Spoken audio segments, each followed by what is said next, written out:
오늘 이 아침 우리에게 주시는 말씀 역대상 3장 1절로 9절의 말씀이 되겠습니다. 역대상 3장 1절로부터 9절까지의 말씀 한 목소리로 합독하시겠습니다. 다윗이 헤브론에서 낳은 아들들은 이러하니 맏아들은 암논이라 이스라엘 여인 아히노암의 소생이요 둘째는 다니엘이라 갈멜 여인 아비가일의 소생이요 셋째는 압살롬이라 그슬 왕 달메의 딸 마아가의 아들이요 넷째는 아도니야라 학깃의 아들이요 다섯째는 스바랴라 아비달의 소생이요 여섯째는 이드람이라 다윗의 아내 에글라의 소생이니 이 여섯은 헤브론에서 나았더라. 다윗이 거기서 7년 6개월을 다스렸고 또 예루살렘에서 33년을 다스렸으며 예루살렘에서 그가 낳은 아들들은 이러하니 시므아와 소밥과 나단과 솔로몬 네 사람은 다 암미엘의 딸 바스와의 소생이요 또 이팔과 엘리사마와 엘리벨렛과 노가와 네벡과 야비야와 엘리사마와 엘리아다와 엘리벨렛 9사람은 다 다윗의 아들이요 그들의 누이는 다말이며 이 외에 또 소실의 아들이 있었더라. 아멘. 오늘 우리가 함께 읽은 역대상 3장 1절로부터 9절까지의 말씀은 다윗 왕의 아들과 딸들에 관한 이야기를 이제 다윗이 왕이 되어서 헤브론에서 왕이 되었던 전반기 7년 6개월 동안에 낳은 아들 6과 그리고 이어지는 예루살렘으로 와서 그곳에서 낳은 아들과 딸들에 관해서 9절까지에 보면 아들이 전부 13명으로 되어 있는데 특별히 오늘 주시는 이 족보를 우리가 잘 보게 되면 6절의 엘리사마가 8절의 엘리사마 다시 반복되어져 있고 또 6절의 엘리벨렛이 8절에 또한 엘리벨렛으로 언급이 되어져 있습니다. 그래서 이 전부가 9이라고 되어 있는데 실질적으로는 7이고 그래서 7에다가 나머지 4명을 합하면 11명 거기에다가 누나 다말까지 합해서 12명 이런 형식으로 구성이 되어져 있습니다. 오늘 주시는 본문을 통해서 1절로부터 그 4절까지는 헤브론에서 낳은 아들인데 오늘 주시는 본문에 보게 되면 6 아들의 암논 그리고 다니엘 그리고 압살롬, 아도니야, 스바랴, 이드람 이 모두의 어머니가 다 달라요. 그래서 아히노암을 통해서 암논을 낳았고 그리고 또 아비가일을 통해서 다니엘을 낳고 또 마아가를 통해서 압살롬 낳고 그 다음에 학깃을 통해서 아도니야를 낳고 그 다음에 아비달을 통해서 스바랴를 3절에 그렇게 낳았다 이렇게 기록이 되어 있고 마지막 에글라를 통해서 이드람을 낳았습니다. 그래서 4절에 보면 6명을 아들을 낳았는데 헤브론에 있는 7년 6개월 동안에 그가 낳은 아들의 6명인데 이렇게 각각 아내가 다르게 기록이 되어 있는 것은 이것은 바로 다윗이 헤브론의 왕이 되어진 후에 그곳에서 영토를 확장하는 모습 그리고 주변에 있는 나라들의 도움을 구하는 그런 모습입니다. 특별히 우리가 그 헤브론에서 다윗이 왕이 되어졌을 때의 그 상황은 아직 사울의 그 잔재들이 남아있던 그런 시대이고 그러기 때문에 그가 이제 전체 이스라엘의 왕이 되기 위해서는 주변 여러 나라들의 도움이 필요했고 그걸 뒤집어서 얘기하면 주변 여러 나라의 도움이 없이는 그가 살 수 없는 상황이었기 때문에 그래서 다윗은 헤브론에서 왕이 될 때에 이스라엘 여인 이 아히노암이나 또는 갈멜의 여인 아비가일 등과 결혼을 통한 결혼 동맹. 그래서 1절로부터 4절은 헤브론에 있던 다윗이 아주 작은 그런 도시를 중심으로 한 아주 작은 나라였기 때문에 홀로 생존할 수 없어서 주변에 있는 여러 나라들과 어떤 동맹 관계를 맺었던 것을 우리에게 보여주는 것이 1, 2, 3, 4절이다. 우리가 이 역대기서에 나타나는 족보에 관한 이야기들을 하면서 누구와 결혼한다라고 하는 것은 영토를 확장하거나 동맹 관계를 통해서 자기의 지위를 든든하게 하는 것을 의미하는 겁니다. 그래서 대부분은 이런 결혼들을 우리가 정략 결혼이다 이렇게 이야기를 합니다. 그래서 다윗도 헤브론에서 이제 정략 결혼으로 6명의 여인과 결혼해서 6지역에 있는 사람들의 도움을 구했다라고 하는 거죠. 따라서 오늘 주시는 본문의 말씀에 보면 1절에 이스라엘 여인이다 이렇게 기록이 되어 있는데, 이 이스라엘은 우리가 이사갈 지파의 지역이 아니라 유다의 남쪽 지역에 있는 이스라엘이라는 지명이 또 있습니다. 따라서 우리가 성경을 이해할 때 같은 이름의 다른 지역들을 조심해야 되는데, 특별히 이 역대상 3장에 많이 등장합니다. 이어서 등장하는 갈멜 여인 아비가일이라고 되어 있는 이 갈멜도 우리가 흔히 잘 아는 갈멜산을 의미하는 것이 아니다라고 하는 거예요. 이 지금 역대상 3장 1절에 등장하는 갈멜은 헤브론 남남서쪽에 위치하고 있는 키르벳 에드 키르밀이라고 하는 그런 지역, 그곳에 있는 여인 아비가일과 결혼을 함으로써 그 지역 사람들의 도움을 얻었다는 거죠. 이것은 헤브론에 이제 다윗이 그곳에 수도를 정하고 나라를 확장할 때 주변에 있는 나라들이 그 다윗을 그냥 내버려 둘 일이 없습니다. 잠재적으로 다 자기들의 위험 요소가 되어지고, 그래서 다윗은 어쩔 수 없이 헤브론에 거주하면서 주변에 있는 여러 나라들과 동맹 관계를 맺는데, 그 동맹 관계를 맺는 방식이 결혼을 통해서 그 지역 출신의 어떤 여인과 결혼함으로 그 지역과 평화 관계를 유지하는 방식을 사용했다.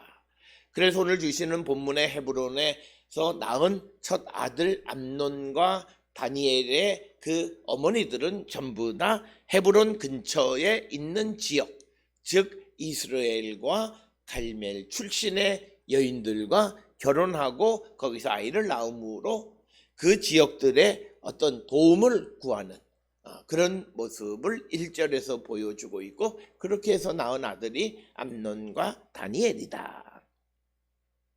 그 다음에 2절에 등장하는 이 셋째는 압살롬이라 그스왕 달메의 딸 마가의 아들이요, 넷째는 아도니야라 핫깃의 아들이요, 이렇게 기록이 되어 있습니다. 여기서 등장하는 압살롬의 어머니가 그스왕 달메의 딸 마가다라고 하는 것입니다. 오늘 주시는 이 압살롬이라고 하는 말은 이름은 참 좋습니다. 아버지는 평화다 이런 뜻이 되겠고, 그런데 그가 그스랑 달메의 딸인 마가의 아들이다라고 하는 것입니다. 이 그술 왕은 갈릴리 호수의 이 동북 쪽에 위치하고 있는 그 지역을 그술 왕국이었었고, 그곳을 다스리는 달메라고 하는 왕의 딸 마가와 결혼해서 압살롬을 낳았다라고 하는 겁니다. 우리가 이 압살롬이 나중에 그 아버지 다윗과의 관계가 벌어졌을 때 그가 어머니에게로 피신하는 이야기도 우리가 잘 알고 있는 이야기가 되겠습니다. 오늘 주시는 그래서 이 본문에서 우리는 그가 그스루랑 달메의 딸 마가와 결혼해서 그 압살롬을 낳았다라고 하는 것은 이방 여인과의 결혼입니다. 아마도 아람 계통의 족속일 것으로 추정되는데, 그런데 오늘 주시는 이 역대기 역사에서는 그런 이방 여인과의 결혼에 대해서 아무런 비판 없이 그냥 그대로 기록하고 있는 모습이고, 그리고 이방 여인과의 결혼이 다름이 아니라 바로 이스라엘 사람들이 영웅으로 생각하는 다윗이 세 번째로 그 결혼한 여인이 바로 이방 여인이었고, 이에 대해서 성경은 특히 역대기 역사는 아무런 그런 비판 없이 역사를 기록하고 있다라고 하는 것입니다. 그래서 오늘 주시는 이 본문을 통해서 이 역대기 역사가 굉장히 엄격하게 하나님의 말씀을 지켜야 되는 것을 강조하고 있기는 하지만, 그러나 또 특별한 상황에 대해서도 그것을 포용하는 자세. 그래서 우리가 이 역대기 역사는 후에 우리가 바울의 신학에도 매우 중요한 역할을 합니다. 바울도 매우 원론적인 그런 메시지를 전달해 주지만, 그러나 특수한 상황 속에 있는 사람들의 상황을 보살피는 모습을 보여줍니다. 따라서 우리가 성경 전체가 우리에게 보여주는 것이 엄격한 원리주의로 모든 것을 배척하는 것이 아니라 어쩔 수 없는 특수 상황 속에 있는 자들을 포용하려고 하는 자세. 그것이 우리가 하나님의 기독교가 말하는 사랑의 모습이다라고 하는 것이고, 특별히 우리가 바울의 역사를 통해서 보면 그가 예수를 믿기 이전에 그는 유대인으로서 예수 믿는 사람들을 학살하는 데 앞장섰던 그런 박해의 주범이었습니다. 그러나 성경에서는 그것에 대해서 그렇게 크게 다루지 않는 것은, 그것은 그가 예수를 몰랐을 때 어쩔 수 없었던 일이라는 거예요. 그러나 지금 그가 어떤 삶을 살아가느냐가 훨씬 더 중요하다는 거예요. 그래서 오늘 주시는 이 역대기 역사의 역사관 속에서 굉장히 중요한 역사관은 하나님의 말씀의 원리를 강조하면서도 특수한 상황 속에 벌어진 일에 대한 포용력인데, 그 포용력은 현재를 중시하는 입장에서 그렇다라고 하는 거예요. 그래서 지금 이 압살롬이 그스루왕 달메의 딸 마가의 아들인데, 지금 이스라엘 백성들이 바빌론 포로에서 돌아온 후에 우리가 에스라 느헤미야서에서 보게 되면 이방 결혼들을 아주 만연하는 상황 그런 속에서 보게 되어지면, 압살롬의 어머니 마가와의 결혼 문제를 역대기 역사가 그렇게 어떤 큰 문제로 다루기가 매우 어려운 그런 시대적 정황도 있었다라고 하는 겁니다. 그래서 이 역대기 역사는 특수한 상황 속에서 벌어지는 어떤 그런 특수한 경우에 대해서 포용력 있는 자세다. 그러면서도 이 역대기 역사의 역사적 기교는 그러면서도 그 특수한 상황이 개인의 욕망을 위한 것일 때는 용납하지 않는다는 거예요. 엄격하게 그것은 규정하는 겁니다. 그래서 이런 입장은 우리가 바울의 입장을 우리가 분석해 보면 역대기 역사가가 가지고 있었던 신학과 굉장히 유사한 모습을 보여주고 있다라고 하는 것을 우리가 알 수 있고, 그 다음에 2절에 이제 네 번째 아들이 아도니아 핫깃의 딸이다. 이 핫깃이라고 하는 말의 의미는 축제의 이런 것이고, 사무엘하 3장 4절이나 열왕기상 1장 5절 이런 데 보게 되면 핫깃은 다윗의 아내로 기록되어 있지만 그 이상의 다른 정보는 없다라고 하는 것입니다. 그래서 우리가 추정하는 것은 핫깃과 결혼해야 하는, 핫깃은 당시에 어느 곳에서 세력을 가지고 있었던 지역의 사람 혹은 누구의 딸이었을 수 있다라고 하는 것을 추정할 수 있다라고 하는 것입니다. 이제 3절에서 5번째가 스바대한데 아비달의 소생이다라고 하는 겁니다. 오늘 주시는 이 본문에서 아비달의 소생이요라고 기록되어져 있는 것은 그 조금은 좀 다른 방식으로 역사를 기술하고 있습니다. 특별히 오늘 주시는 말씀에서 보면 첫 맏아들은 암논이라 이스라엘 여인 아히노함의 소생이요. 또 둘째는 다니엘이라 갈멜 여인 아비가일의 소생이요. 셋째는 압살롬이라 그스랑 달메의 딸 마가의 아들이요. 이렇게 되어 있는데 넷째는 아도니아라 핫깃의 아들이요. 이렇게 되어 있습니다. 그래서 소생 하다가 아들 이렇게 이제 되어져서 약간의 어떤 차이, 비정상적인 방법, 다른 방식으로 기록하는 모습을 보고 그 다음에 다섯째 스바디아가 아비달의 소생이요 이렇게 되어 있습니다. 스바디아라고 하는 것은 여호와께서 재판하신다라고 하는 것이고 이 스바디아라는 이름을 가진 성경의 등장인물들은 매우 많이 있습니다. 아비달이라고 하는 말은 내 아버지는 이슬이다 이렇게 되어 있고 다윗의 아내로 등장을 합니다. 그러면서 여섯 번째는 이드르암이라 다윗의 아내 에글라의 소생이다. 에글라라고 하는 말은 젊은 소라고 하는 그런 의미입니다. 그래서 이 3절까지에서 6명의 아들이 각각 다른 어머니를 통해서 낳았다. 이것은 다윗이 헤브론에서 작은 시리스테이트의 도시의 왕으로서 존재하면서 세력을 확장하기 위해서 정략 결혼을 맺은 것이다 라고 하는 것이 일반적인 그런 그 입장이고 그리고 이 역대기 역사는 자손이 많은 것이 하나님의 축복으로 기록하고 있습니다. 그래서 이 역사에는 나중에 이 본문에 등장하는 이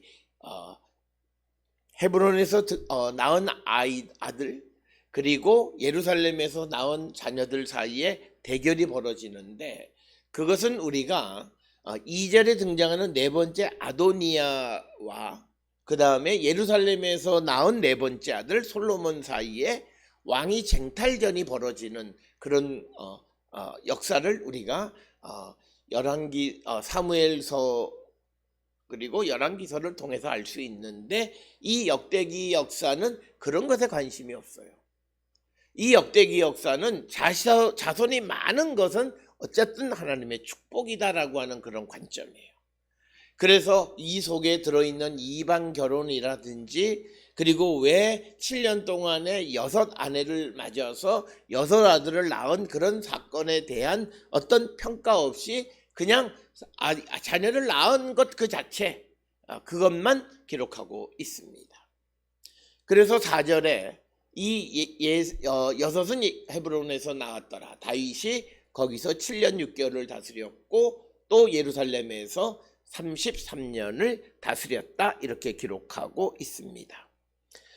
특별히 오늘 주시는 이 본문의 말씀에서 역대상 3장 1절로 9절은 사무엘하 3장 2절에서 5절 그리고 5장 13절로 16절이 기초 자료입니다. 그래서 헤브론에서 나온 아들의 이름 그리고 5장에 등장하는 예루살렘에서 나온 아이들의 이름 이것이 겹쳐진 것이 오늘 우리가 읽은 역대상 3장 1절로 9절에 있는 말씀이 되겠습니다. 그래서 그가 7년 6개월 그리고 33년 이렇게 다스렸다. 우리가 성경을 통해서 보면 다윗의 통치 기간은 40년입니다. 그러나 오늘 주시는 4절에 있는 말씀을 보면 7년 6개월 플러스 33년을 하면 40년 6개월입니다. 이것을 왕의 통치로 따지면 41년이 되어야 합니다. 그러나 역대기 역사가나 또는 열왕기서에서도 이 통치, 다윗의 통치 연한을 40, 가장 이상적인 숫자로 묘사한다.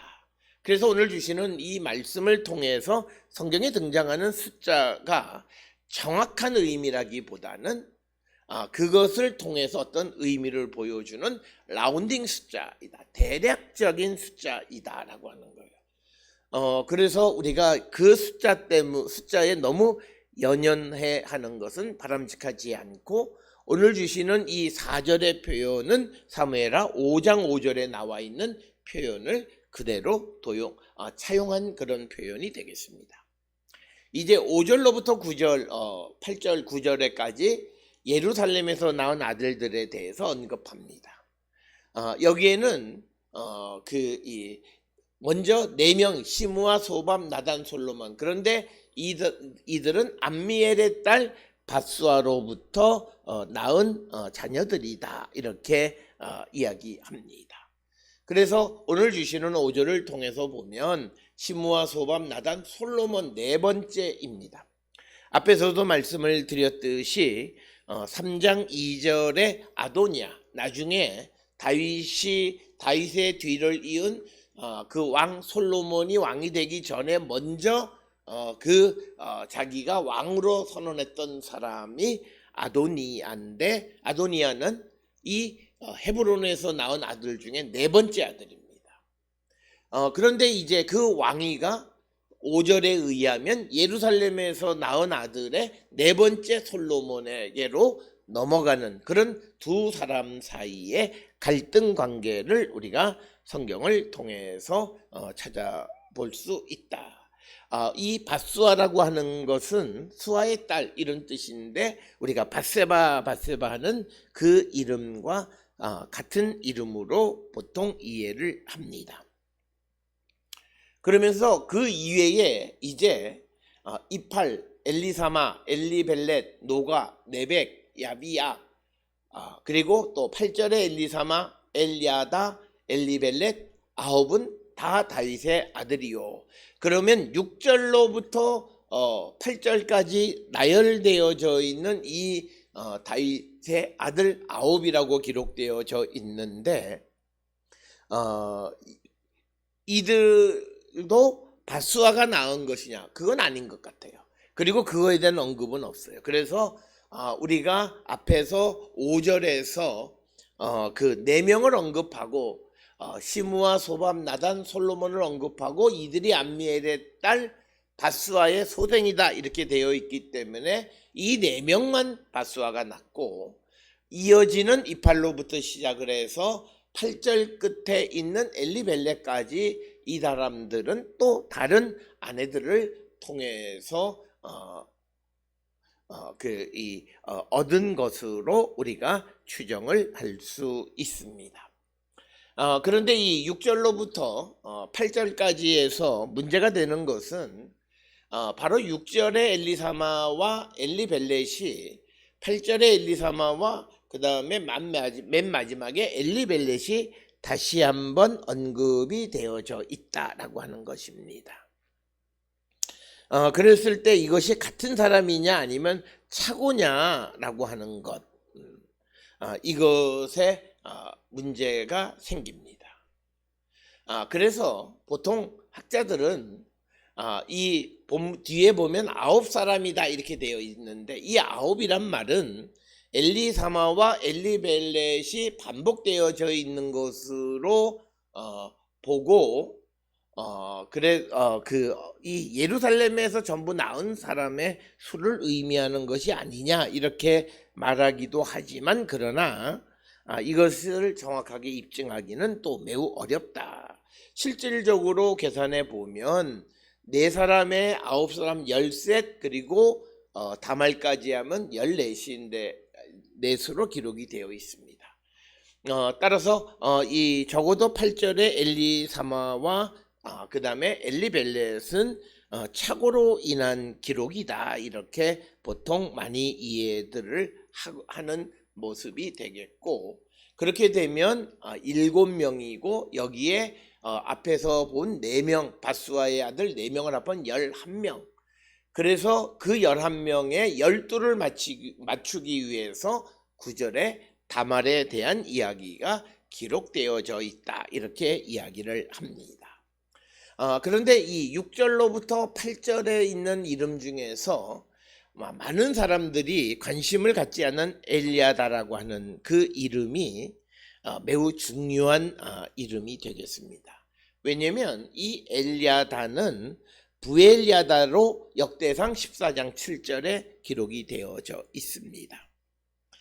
그러면 역대상 3장 8절 여기와 그 다음에 사무엘하 5장 16절에서는 이 사람의 이름이 또 다르게 기록이 되어 있습니다. 바알 야다로 기록이 되어져 있습니다. 그래서 오늘 주시는 이 본문의 말씀을 통해서 우리가 한 가지 중요하게 알 수 있는 것은 원래 이 사람이 엘리야다라고 이렇게 사무엘하 5장 16절에 기록이 되어 있는데 이것을 오늘 주시는 본문에서는 엘야다로 기록을 하고 있는 것은 이것이 이 바알의 이름이 들어있는 이름에서 바알을 제거하고 그 이름 바알 대신에 엘로 바꾼 것이다 라고 하는 것이 일반적인 설명입니다. 그래서 이것을 비바알주의화, 즉 사람의 이름에 바알의 이름이 있는 이름들이 있으면 그 이름을 여호와 신앙에 맞게끔 이름들을 조금씩 고쳤다는 거예요. 그것을 우리가 알 수 있는 것은 역대상 3장 8절에 엘야다가 사무엘하 5장 16절에는 엘리야다로 기록이 되어 있는 것을 통해서 많은 학자들이 그렇게 해석을 하고 있습니다. 그래서 이 본문을 통해서 우리가 작은 이름 하나를 통해서 그 역대기 역사가는 바알 신앙을 없애버리고 여호와 중심적인 신앙적 입장을 견지하는 것을 우리에게 보여주고 있다라고 하는 겁니다. 오늘 우리가 함께 읽은 역대상 3장 1절로 9절은 단순한 다윗의 아들들에 대한 명단뿐만 아니라 초기 다윗 왕국의 역사를 간단하게 기술하고 있고, 그리고 우리가 이 역사를 다윗의 역사를 이해하기 위해서 헤브론에서 낳은 아들과 예루살렘에서 낳은 아들들의 권력 갈등이 이제 이후 시대에 벌어짐을 우리가 볼 수 있으며, 역대기 역사가가 강조하는 여호와 중심적인 신앙을 드러내기 위해서 사람의 이름, 특히 엘리야다라고 하는 그 이름을 그 고침으로 말미암아서 역대상 14장 7절에 부엘야다를 엘야다로 고치면서 바알이라고 하는 것을 대체해서 엘로 바꿨다는 거죠. 이것을 그러니까 비바알주의화, 바알적인 요소를 비바알적인 요소로 바꿨다라고 하는 것. 이것은 역대기 역사의 중요한 그런 신학적 입장을 우리에게 보여주는 그런 모습이다라고 하는 것입니다. 오늘 주시는 다윗 왕의 그 아들들의 명단이 단순한 그런 사람 혈연적 관계를 나타내는 것이 아니라 당시에 아주 복잡했던 어떤 역사적 정황을 우리에게 그대로 보여주는 것임을 우리가 기억하시면서, 사실은 이 역대상 3장 1절로 9절에 있는 말씀들의 이름들을 다 다루면서 사무엘서나 열왕기서에 등장하는, 그리고 역대기서 다른 부분에 등장하는 이들과 관계되는 모든 역사를 우리가 함께 생각하면서 이 족보를 이해할 수 있어야 되고, 다시 거꾸로 이야기하면 이 족보를 읽으면서 그런 역사가 머릿속에 전부 다 흘러가야만 이 역사를 기록한 목적, 이런 것들을 우리가 정확하게 알 수 있다라고 하는 것입니다. 오늘 주시는 다윗 왕의 아들과 딸에 관한 기록을 통해서 이 역사를 통해 우리에게 보여주고자 하는 것이 무엇인가를 다시 한번 생각하는 우리 모두가 될 수 있기를 주의 이름으로 축원합니다.